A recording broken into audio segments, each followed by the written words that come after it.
I'm Father Eisenberg, the Vocation Director for the Diocese of Arlington, and it's Divine Mercy Sunday. I've often wondered, what will our resurrected body look like one day? It's easy to get caught up in thinking about what we'll look like in the outward appearances. Will I be a little bit taller? What age will I be? What color will my hair be?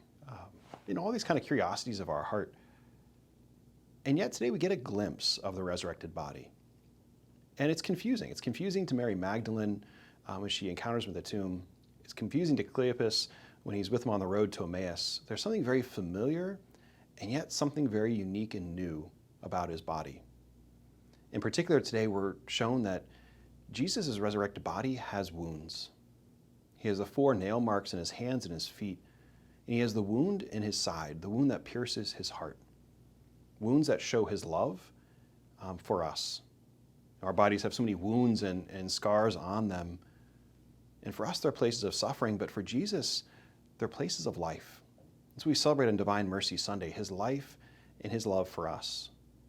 And St. Thomas today is given maybe the most incredible invitation in Scripture.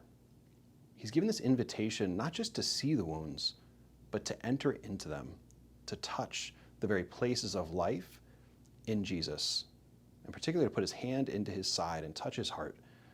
And St. Thomas has this profound conversion, this moment when he realizes his belief and truly who Jesus is. And you see this unbelief turned into belief.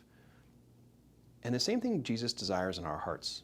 Divine Mercy Sunday pours out his love, his mercy into our lives so that we can be transformed in these places in us of unbelief, these places of pain, of suffering, actually become, like for St. Thomas, places of life. And everywhere St. Thomas went, his faith preceded him. And even today, his story, that is still a fountain of life for us, pouring out God's mercy into our hearts.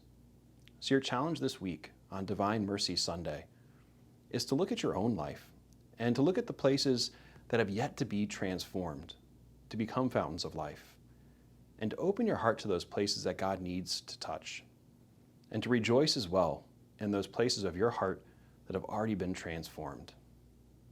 God bless you.